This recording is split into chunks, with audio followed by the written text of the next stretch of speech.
Hello students, this is your lesson number 11th, part 2nd, history class 8th. The people's Mahatma Gandhi ji ने जैसे Champaran movement चलाई, tea plantation के लिए movement चलाई south Africa में आने के बाद, और कई सारी मूवमेंट चलाई, तो उनकी जो इमेज थी वो इंडिया में एक अच्छी इमेज बन गई थी और लोग उन्हें महात्मा कह करके महात्मा के नाम से जानते थे. नेक्स्ट है द हैपनिंग ऑफ 1922 टू 1929. तो क्या क्या हैपनिंग्स होती हैं 1922 से 29 के बीच में. तो इसमें क्या होता है 1920 से 22 तक जो आंदोलन चलता है, आंदोलन मीन्स जो मूवमेंट चलती है नॉन को खिलाफत और नॉन कोऑपरेशन मूवमेंट, जिसके बारे में आपने पिछले लेक्चर में रीड किया था. तो वो क्या करती है, crowded of peasant set fire. जो पीजेंट्स होते हैं वो पुलिस स्टेशन पर क्या कर देते हैं, आग लगा देते हैं. और चोरा चोरी जा चोरी चोरा, तो ये एक सेम ही बात है, तो अलग अलग बुक्स में लग दिया होता है. तो ये यूपी में एक जगह होती है जहाँ पर पुलिस स्टेशन को आग लगा दी जाती है और जो 22 पुलिसमैन है एक दिन में उनकी डेथ हो जाती है. और इस गांधी जी क्या चाहते हैं कि वायलेंस ना हो इस मूवमेंट में. तो वायलेंस होने के बाद वो क्या करते हैं, इस आंदोलन को, इस मूवमेंट को वापस ले लेते हैं. नेक्स्ट है आपका चित्तरंजन दास बोस, मोतीलाल नेहरू आर गुड. वे क्या उन्हें बोलते हैं कि जो पार्टी है, party should fight to election to the council. जो काउंसिल के इलेक्शन होने हैं उनको लड़ना चाहिए और उसके लिए उन्हें लोगों के बीच में स्पेस बनाना चाहिए. और स्पेस बनाने के लिए अब विलेज की साइड ये अपने मूवमेंट चलाने लगी. नेक्स्ट है आपका आरएसएस, जिसके बारे में आप सभी जानते होंगे. आरएसएस की फुल फॉर्म है राष्ट्रीय स्वयंसेवक संघ. तो ये क्या था, एक हिंदू ऑर्गेनाइजेशन था, एस्टेब्लिश्ड ऑन 27 सितंबर 1925. इसकी इस्टेब्लिशमेंट कब होती है, 27 सितंबर को 1925 को. और हिंदू ऑर्गेनाइजेशन होता है, तो इसके फाउंडर कौन होते हैं, केवी हेडगेवार. तो नेक्स्ट है कम्युनिस्ट पार्टी. जो कम्युनिस्ट पार्टी होती है 26 दिसंबर 1925 को कानपुर में एम.एन. रॉय द्वारा इसकी स्थापना की जाती है. तो ये दोनों संगठन क्या हैं, ये भी अपनी मूवमेंट करते हैं जो राष्ट्रवादी आंदोलन चल रहे होते हैं, जो नेशनल मूवमेंट्स जो चल रही होती है. नेक्स्ट है आपका साइमन कमीशन. साइमन कमीशन 1927 में गवर्नमेंट ऑफ ब्रिटिश इंग्लैंड द्वारा इंडिया में भेजा जाता है. और ये भारत में कब पहुंचता है, 1928 में. तो भारत में यह 1928 में पहुंचता है. आपने याद रखना, इंग्लैंड से कब आता है, 1927 में. भारत में 1928 में पहुंचता है. और इसके जो अध्यक्ष होते हैं सर जॉन साइमन होते हैं, जिनको कई जगह लॉर्ड साइमन भी कहा जाता है. तो ये जो इसके चेयरमैन होते हैं, बट इसमें क्या है, कोई भी जो सदस्य होता है वो भारतीय इंडियन नहीं होता है. और इसको देश का पॉलिटिकल फ्यूचर डिसाइड करने के लिए भेजा जाता है. मेन एम इसका ये होता है. इसलिए जो भारतीय लोग हैं साइमन गो बैक के स्लोगन लगाते हैं, नारे लगाते हैं कि साइमन कमीशन वापस इंग्लैंड जाओ, हम इससे क्या है सेटिस्फाई नहीं है. नेक्स्ट है पूर्ण स्वराज्य. 1929 में जो चेयरमैन इसके कौन होते हैं, पूर्ण स्वराज्य की मांग की जाती है 1929 में. और इसके चेयरमैन होते हैं पीटी नेहरू, यानी पंडित जवाहरलाल नेहरू, जो कि हमारे देश के पहले प्रधानमंत्री भी थे. 26 जनवरी 1930 को क्या है, सेलिब्रेट किया जाता है इंडिपेंडेंस डे. ठीक है. तो उसके बाद है HSRA, Hindustan socialistic Republic association बनाई जाती है, जो रेडिकल ग्रुप होते हैं 1928 में. ये क्या है, रेवोल्यूशनरी ऑर्गेनाइजेशन. हालांकि ये पहले से चला रही होती है, परंतु इसकी जो मतलब पूरे रूप से आती है 1929 में दिल्ली के फिरोजशाह कोटला में. तो और ये क्या करते हैं, जब जो ब्रिटिशर होते हैं कोई भी मूवमेंट, यानी कि जो इंडियन पीपल है मूवमेंट कर रहे हैं परंतु आपस में कोई इंडियन पीपल को रिप्लाई नहीं दे रहे हैं, तो वे क्या कहते हैं, वे बोलते हैं कि ये बहरे लोग हैं, है ना, बहरे लोगों को सुनाना पड़ेगा. तो बहरे लोग जो है नॉन वायलेंस तरीके से नहीं सुनते, उनको वायलेंस तरीके से ही सुनाना पड़ता है. इसलिए वे 8 अप्रैल 1929 को भगत सिंह, बटुकेश्वर दत्त और इनके साथी क्या करते हैं, एक बम फेंकते हैं लेजिस्लेटिव असेंबली में.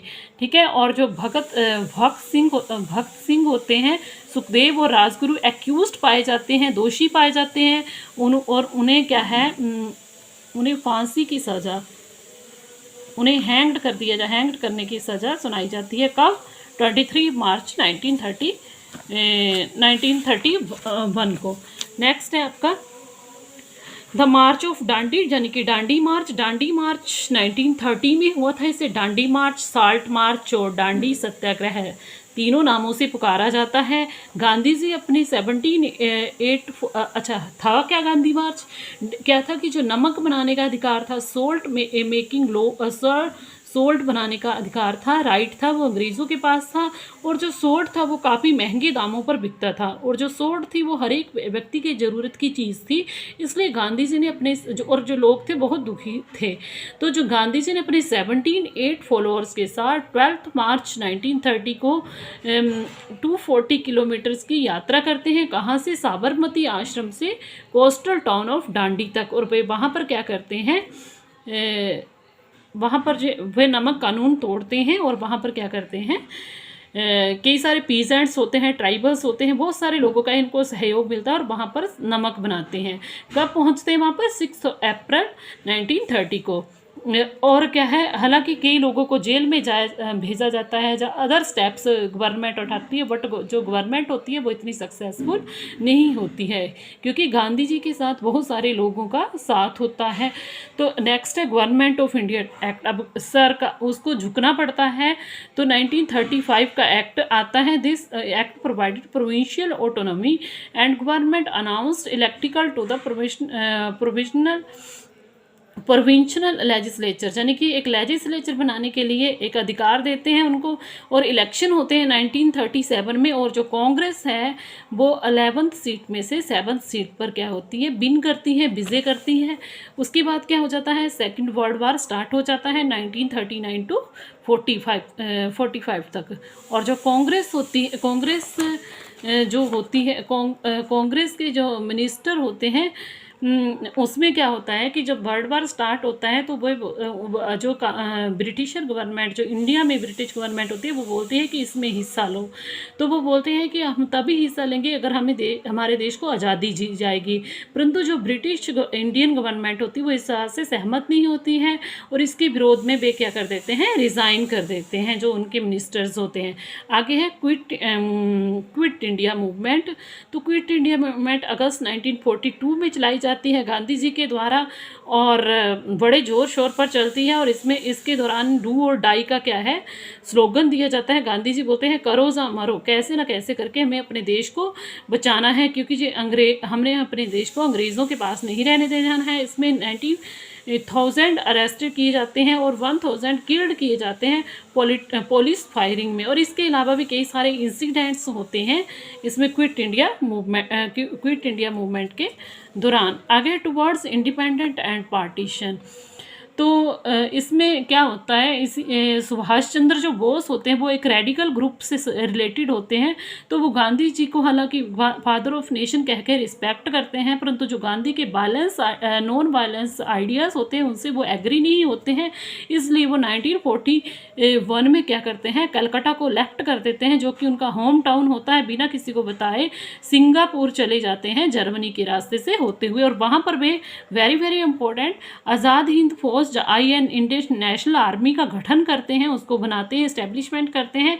और फिर 1944 में अपने देश को आज़ाद कराने के लिए इम्फाल और कोहिमा के रास्ते से आते हुए इंडिया में प्रवेश करने का प्रयास करते हैं, बट क्या है, फेल्ड रहते हैं। उनके मेंबर्स हैं वो अरेस्ट कर दिए जाते हैं, और उनके ऊपर क्या है, अरेस्ट करके उनके ऊपर केस चला दिया जाता है। नेक्स्ट है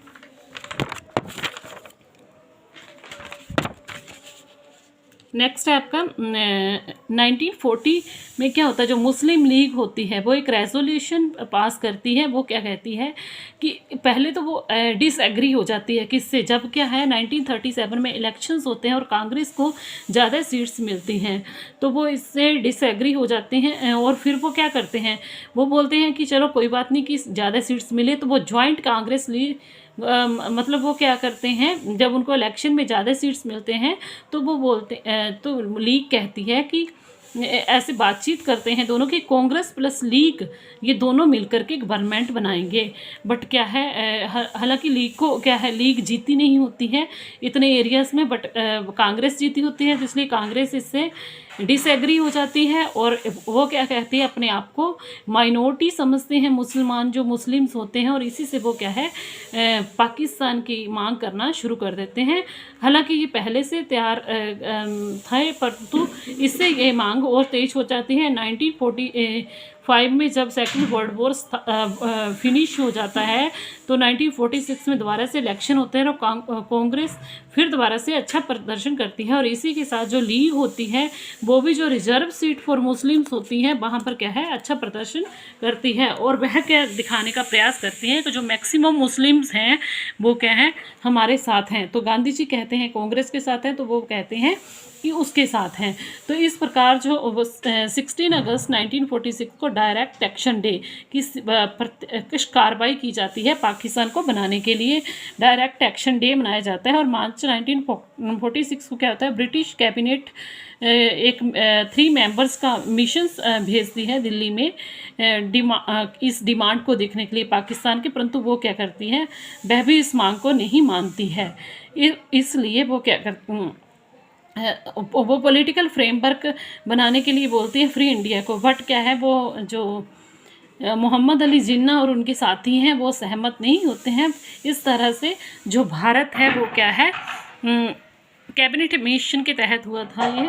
तो जो भारत है 2 टुकड़ों में विभाजित हो जाता है, इंडिया और पाकिस्तान।